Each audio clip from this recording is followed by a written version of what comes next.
What's going on, everybody? It's your boy J-Main, back checking in with the people, back with another video. And I wanted to give y'all my impressions on the Final Fantasy VII Remake demo. Yes, the Final Fantasy VII Remake demo came out at an unusual time. Yo, shout out to Square Enix for dropping a demo at 4 a.m. in the morning Eastern time. Like, I wake up getting ready to go to work, get myself together to go to the gym. I check Twitter like before I get ready to leave the house, and I see a goddamn tweet talking about the demo is available now on PlayStation 4. I said, y'all some bastards. Y'all know at 4 a.m. who the hell is on the game. Now I'm gonna have to download it and think about the damn game all day while I'm at work. So I download the game, I get myself, hyped up for it. And I finally get home, get a chance to sit down and actually play the game. But before I get into my impressions on the demo, I kind of wanted to get my background on Final Fantasy VII. Now, I don't really have a background on Final Fantasy VII, if I'm being 100. I recently just started up the Final Fantasy VII original game on the Nintendo Switch. And actually, if you follow me on Twitter at jmain518, you'll see I just made a tweet yesterday saying, you know what? Final Fantasy VII Remake is about a month away. Let me sit down and play through the original Final Fantasy VII because I'm excited for the new one, but from a perspective of someone who has never played through the original game. And what had me excited was that the game would no longer be strictly turn-based, Because back a few years ago when they first announced this game, I wasn't a big fan of turn-based games. I'm still not a huge turn-based JRPG fan, but there are a few games that I've played over the years that have swayed me a little bit, mainly Persona 4 and Persona 5. Like, those games have opened me up to turn-based JRPGs. And then the few hours that I put into the Final Fantasy VII original on the Switch, I've enjoyed the combat and things of that nature. So I've slowly but surely opened myself up to playing more turn-based games. And at the same time, I'm still excited for this because I'm more of an action RPG fan. I liked Kingdom Hearts as a kid. I was a fan of that combat. So when I first saw the combat for Final Fantasy VII Remake, I said, oh, hell yeah. Sign me up for that. I don't even care about playing the original.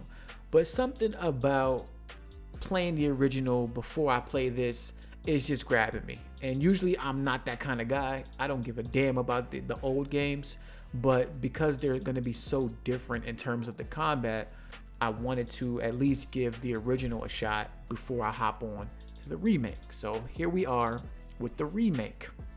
Now, I did complete the demo a couple times so far, and I got some thoughts, mostly positive. My overall impressions of the demo was that I had a great time with it. And actually, the second time through, I enjoyed it more because I learned a couple things. Now, I'm going to start with my negatives only because a lot of my negatives in this demo were corrected by a couple things in the menu. So right off the gate, one of my biggest issues with the game was that the FOV was very close to the character. The camera was very close to the character. So when moving around, whether you are moving around the areas or in combat, it kind of got a little clunky and things kind of got in your way, especially when you're going against several enemies at once or one large enemy who uses a lot of projectile attacks and laser attacks, and you got to spin the camera really fast. So with the FOV being a negative, in addition to that, another negative that I had was the player speed. Just the way the character moves around, and you have the two characters that you're allowed to use in this game, which is Cloud and Barret. I thought the player speed was a little bit too slow for me when I was playing the game, and I thought maybe they should speed it up. I still kind of feel that way, but let me tell y'all what are the positive changes that I made on the second playthrough. So for FOV, the game actually has a camera FOV setting. You can push the camera back. It has about 3 adjustment levels, and when you first start off the game, it's on 1. You can push it back to a 3. Makes a huge difference.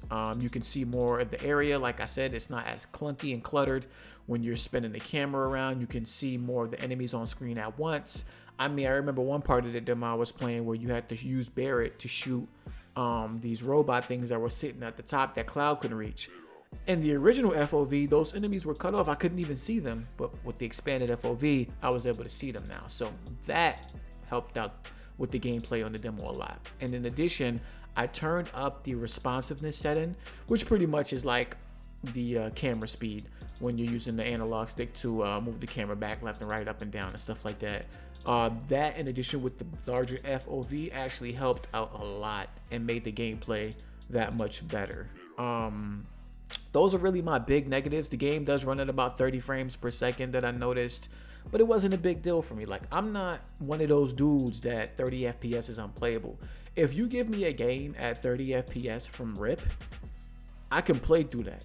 You know, it's not until I experience that game at like 60 or higher or anything above 30 that it's hard for me to go back to 30 FPS. So this game being at 30 while is not a preferred frame per second, it's something that I can deal with. I'm not going to be one of those dudes that's waiting for the PC version just to play it at 60 FPS or above. No, the 30 FPS that I played through was fine. Even with increasing the FOV, it was fine. You know, I still enjoyed it at 30 FPS. What else did I like? The visuals I thought were pretty good. I'm playing on a 1080p monitor, so anything on the PS4 Pro, so if it's running at a higher resolution, it was super sampled, so maybe I got a little bit of more image clarity, but I thought the visuals looked really good. Resolution could be better, but then again, like I said, I'm playing on a 1080p monitor, so beggars can't be choosers. But the visuals, the art style, it all looks really impressive.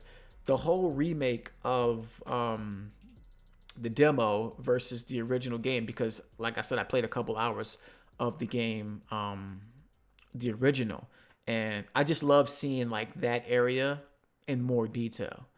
You know, that's what I loved about Resident Evil 2. That's what I loved about, you know, Shadow of the Colossus, like those kind of remakes, seeing those games in those areas that, you know, even like on PS1 graphics, more detailed, is mind blowing. And these, like this game and Resident Evil 2 remake, and even Resident Evil 3 to a certain extent, which is coming out soon, those are the remakes that are really gonna show the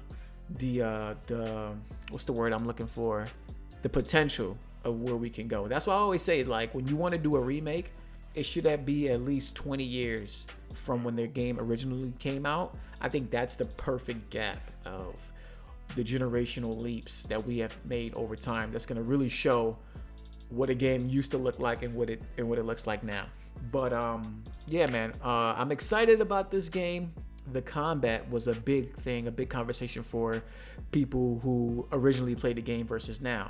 Like I said earlier, for me, I'm a big fan of what I saw from the more action-based combat. With this game, it still kind of blends a little bit of the turn-based menus within the game. You can't just go up and think you're gonna hit square all day and be good, because you will get washed. These enemies can still freely attack you, and if you're not careful with blocking, evading, and things of that nature, you will get washed. So in addition to having your attack button on square, you have this system called the ATB, which it has 2 bars in the demo, and with each bar you can use one of either an ability, a spell, or an item. So you can't just spam those things. And the abilities might be physical or base attacks, the magic is self-explanatory, and an item is self-explanatory. So you have to really strategize and figure out how you're gonna approach and you know, defeat an enemy with that limited amount of ATB. And with the ATB, if you use the magic, of course you have the MP, which goes down each time you use magic and stuff of that nature, but you have items that bring the stuff back up. Certain characters, like a Barrett, has a cure spell, so you might not need to use potion all the time. If you want to get your health up, you can use Barrett to get the cure up. Another cool thing about the combat is the triangle button. The triangle button for Cloud is utilized for different modes. He has a mode called, I just had it in my head. I forgot the name of the mode. He has 2 modes when he's in attack, and one mode is more of the fast, quick attacks. In the second mode, he's much slower, but his attacks deal more damage. And on the flip side, you have Barrett, who his triangle attack is a charge attack for his gun, and it does massive damage too. So that was another cool thing that I saw within the game as far as the combat goes. And yeah, man, it's just like, I enjoyed my time with the demo, and I can't wait for this game to come out. I know it's about a month away, but I see myself playing this demo a couple times just to get the combat right. The mode that I was talking about with Cloud is the Punisher mode. When you're in Punisher mode, he has much more stronger attacks. And like I said with Barrett, the triangle button, he can use this attack called Overcharge. So yeah, man, if you like are tempted or skeptical about this game, as far as either if you're a fan of the original or if you're a newcomer like me, give it a shot. Like, I'm not the biggest, I don't know all the ins and outs of this game. So there's certain attacks that I don't even know about. There's certain features and characters that I don't even know about. I'm still trying to play through the original version. So this is exciting for me to get through the original and then play this remake. It is broken up into parts, and I'm still kind of skeptical about that. Like, you're gonna be selling us $60 versions of this game, but it's broken up into, which will probably be about what, 3 parts, and that's a little, that's shady, dog. I would rather it be a full product, but it is nice to see how they fully fleshed out these areas in the versions that they've given us. So yeah, good demo. Good demo. I don't think we're going to get another one. If you ask me, I think this is all they're going to get. I think this was the one that leaked too a while back. So it was nice to see them drop this off on us. Actually, I think this is a day before the original release date too. So that's dope too. Oh, before I go, the standard mode for Cloud, when I was explaining the triangle attack, the one when you press triangle, it's Punisher mode, and the other one is Operator mode. So Operator mode is like the standard mode where he does like more of the faster attacks. Another cool thing with the combat, you can apply different ability spells or items to command buttons. So you press L1 and then one of the face buttons, so you don't have to go deep in the command menu and look for the things that you're looking for if you kind of stick to a 4 set base of what kind of things that you utilize during attacks. Standard RPG stuff, figure out the weakness of the enemy, does a lot more damage and stuff like that. If you fill up the gauge, there's like a health meter for the enemy, and then like a meter underneath, which is a stagger meter. You fill that up, you do more damage, the enemy becomes disabled, and you can, unload on the enemy at that moment, do a lot of massive damage. There's limit break in this, which fills up over time from either taking damage or dishing out stagger damage, I believe it was. And when that fills up, you can use your limit break. So a lot of things from the original, but it kind of just plays out a little bit different in the remake. So far, I'm a fan. I'm loving it. But let me know down in the comment section if you played the demo, what you think about it. Don't forget to rate the video, subscribe to the channel if you're new. Follow me on Twitter. That's where I do most of my socializing. And also check out the Press Start podcast every Thursday on Press Start Kofi's channel. We'll be sure to be talking about this game in much more depth this Thursday. So catch y'all in my next video, man. Peace.